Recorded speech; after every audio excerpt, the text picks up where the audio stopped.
Hi, I'm John from Just Whiskey. If you like today's show, give it a thumbs up, like, and subscribe. And consider becoming a Patreon with the link in the description below. And thanks so much to the Patreons that I do have that help support this channel and my journey. Much appreciated. And as a Patreon, you have access to exclusive Patreon reviews in an even more laid back fashion than what I do on my Just Whiskey show. But today, it's just rum. What we're going to be talking about and having a little fun and reviewing and comparing are two Haitian Clairin rums distilled from sugarcane, organic sugarcane. And we're going to do a little deep dive into each one of these bottles and talk about price and what we're drinking. We're going to start off with the one to my right, your left, which is the Clairin. If you phonetically enunciate it, it would be Sajous, but that J might be silent. It might be Sajous. I'm not quite sure. And that's the last name of the master distiller, Michael Sajous or Sajous. Okay. This Clairin Sajous is from Haiti. Okay. And it's non-aged. It hasn't been put in any barrel. And so I'm going to read the specs off it. The village that this bottle comes from is Saint Michael de Latale, and it was harvested in 2020. And the sugarcane variety is crystalline, and the fermentation, they call it spontaneous. Okay, spontaneous, 100% sugarcane juice, wild yeast, pot still, and the master distiller is Michael Sajous or Sajous. And the ABV on this bad boy here is 55.2% ABV. And a little blurb in the back, which I'm going to read, I think you'll find interesting. Clairin Sajous is produced on the magnificent plateau of La Talaye, right in the heart of sugarcane and mango fields. It is crafted from an endemic and rare variety of sugarcane called crystalline, grown without chemicals or fertilizers. This rum of spontaneous fermentation is distilled in traditional pot still, heated by an open flame. Okay, you can't get any more real and rustic than that. And we're going to be comparing it to its sister, which is a Clairin Sajous. This has been aged for 29 months in an ex-sherry cask, and this is a single cask. Okay, and yeah, we might as well get into the specs on this now as well. It's cask number SA17OL-5, aged in a sherry cask. This sherry version was distilled November 30th of 2017 and bottled in April of 2020. And it's been selected by Kate Perry. Okay. And this one comes in at 56.4% ABV. And the little blurb in the back says, for the third release of Clairin Ansyen, Spirit of Haiti presents a new range of exceptional single casks. Kate Perry, U.S. manager of La Maison and Veller, has carefully selected cask number SA17OL-5, aged in Oloroso sherry cask, bottled at cask strength, 56.4% ABV. So, what we have over here to your left is basically, the non-age version. So, kind of, sort of, this is the new make, okay? And then what we have over here is a sherry, fully sherried, matured for 29 months version of this. So we're going to do the nosing and tasting on this. And I was inspired to buy these and these reviews by Sid Finch. He's been a long time subscriber and commenter on my channel, as many other channels, and he's really getting into the Clairin Rums, as is Whisky Lock. So shout out to Whisky Lock. Check out his channel. I believe he's going to be reviewing some Clairins as well. Price wise, they're not cheap. The Clair version right here, the new make version, retails in my area for around $50. And the one that's been matured for 29 months in an ex-sherry cask, that retails for about $85. So you're paying a $35 premium, but it's been aged for 29 months. Okay. So yeah, I think that's it. And then also too, I'm going to be starting right now with this review. I'm going to be using, or try to transition as best I can, into the dram face scale 1 to 10 scoring system. Okay, where 5 is average, 6 is good, 7 is very good, 8 is excellent, something special, 9 is exceptional or remarkable, and 10 is perfect, nirvana, sublime. All right, let's get into the nosing and tasting of this. This is the non-aged clear version. Okay, so on the nose,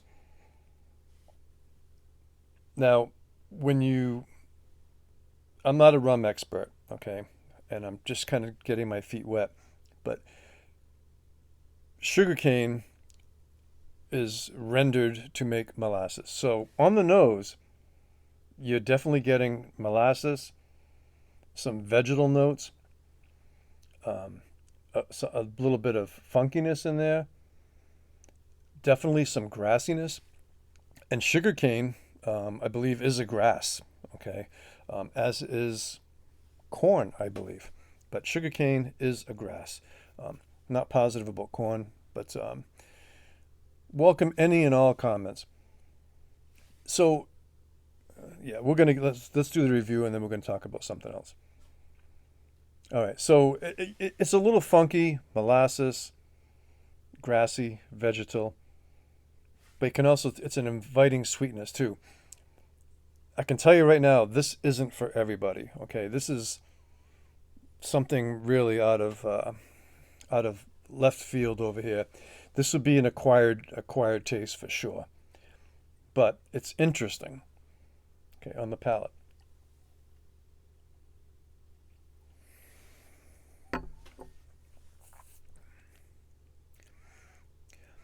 A real nice mouthfeel, a nice thickness to it, nice viscosity. You're getting some sweetness, some mouth-watering salinity. I swear this is salty, sweet and salty, and that saltiness transitions well into the finish. Maybe it's just, this is probably one of the saltiest spirits I've ever had, in a good way.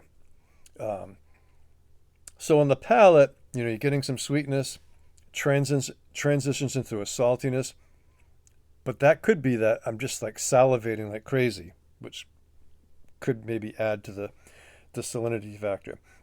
There's some wet grass in there. Again, you're getting molasses, and there's also a peppery bite to it. So you're getting sweet, salt, and pepper. So salt and pepper. And the finish, let's just one more time on this.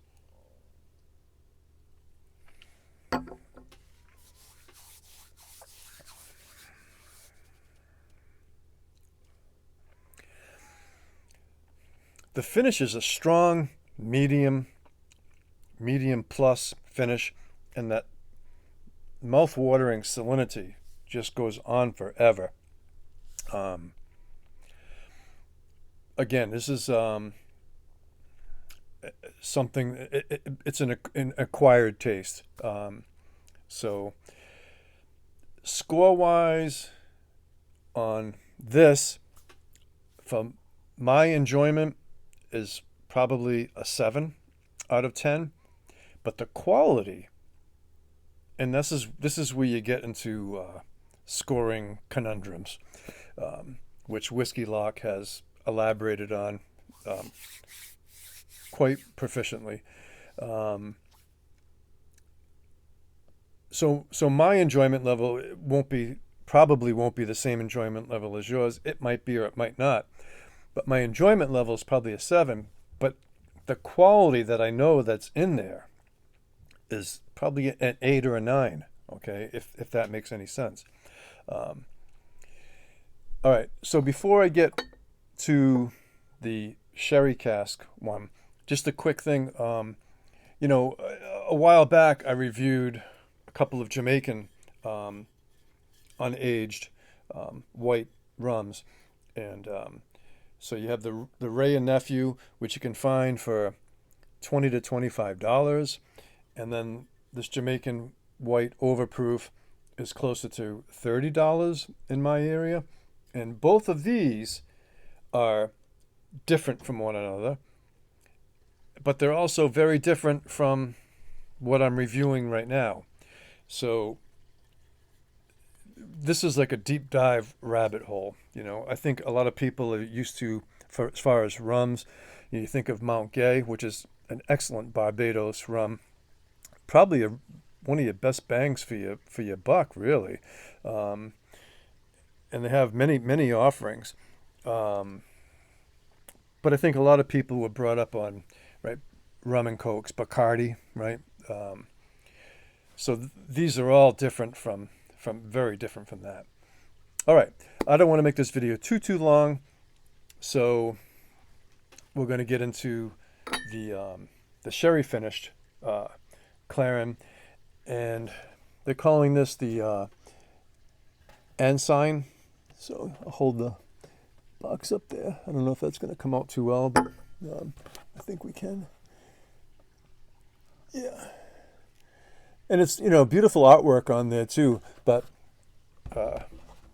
yeah, and really nice artwork on this one as well. Very eye-catching. All right. So this review is really little to no notes. Okay, so this has been open for quite a while now. So the sherry finish one, when I first opened this, the first couple of pours that I had out of this blew me away. I thought it was absolutely magnificent, and I would have rated it on the 1 to 100 scale in the low 90s, probably a 90, 91, maybe even a 92, believe it or not. Since then, I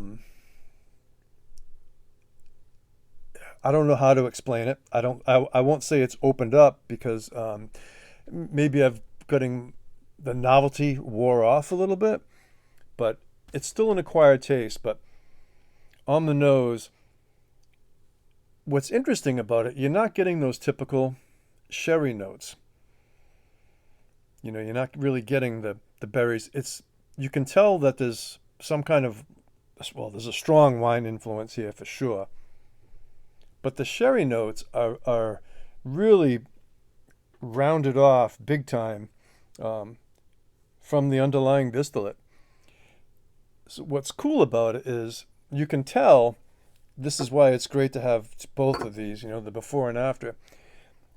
The foundation of the Clairin new make is there, and then the sherry it doesn't cover it up, but it enhances it and it adds a new dimension to it, okay? So on the nose, some of that funkiness has really dissipated. Even the molasses notes kind of gone in the foreground. But you're getting to make it relatable, you're probably getting like 90% sherry wine influence with 10% of this, of the new make. So on the nose,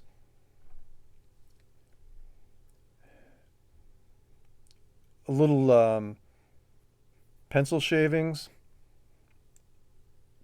I'm going to say wine notes, even though I know it's sherry. You're getting some dry wine notes there. You can definitely tell it's wine. But you can also get the beauty of this under it. It's very interesting, this comparison right here. All right, let's go into the palate. Maybe that'll help us out a little bit more. And this is kind of like a free flow, no notes show right here. We're just having a little fun.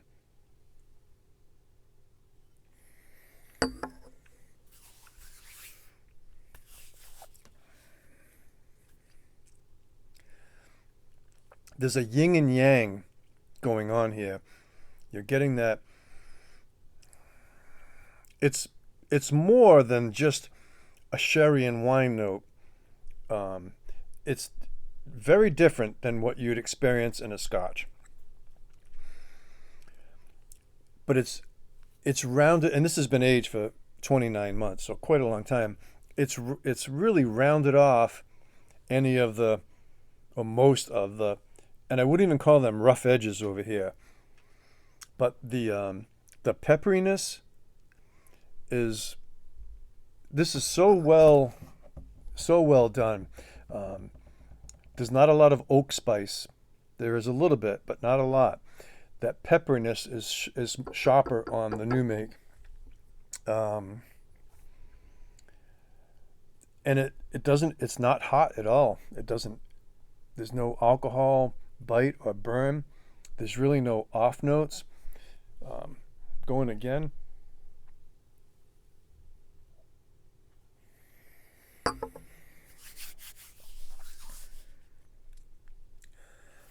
All right, on that second sip now I'm getting more of those sherry notes in there. The more familiar sherry notes. There's a dryness. There's a mouth puckering. There is a little bit of salinity in there as well too, but nowhere near as much as over here with the new make. So yeah, what I'm learning about my journey with rum is that it's similar to when you first have your whiskey experience, when you've maybe transitioned from bourbon and Irish spirits to some scotches. And scotches has such the, non-peated to heavily peated to sherry to partially sherry to just ex-bourbon. But scotch for many of us can be an acquired taste. We have had bad memories, bad experiences from my childhood when we've gotten sick or extremely hungover. So I would recommend the same thing as well with, if you want to go down the rabbit hole into the rum world or any other kind of spirits, be patient with it. Let it, pour something in your glass, let it sit for a while. If at first it's not hitting you, just let it sit for a half hour, an hour, 2 hours, 3 hours.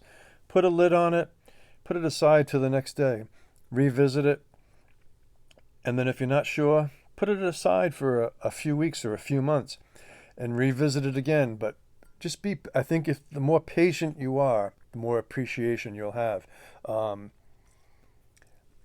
This is really well done.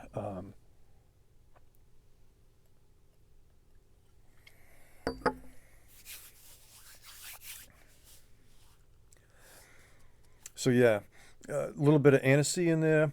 You are getting the sherry notes, a little bit of the molasses, a little bit of funk.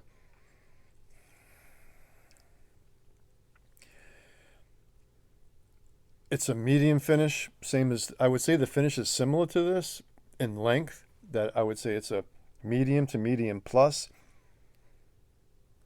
but the subtleties just linger on forever. So you could consider it on the long end of medium as far as the finish goes.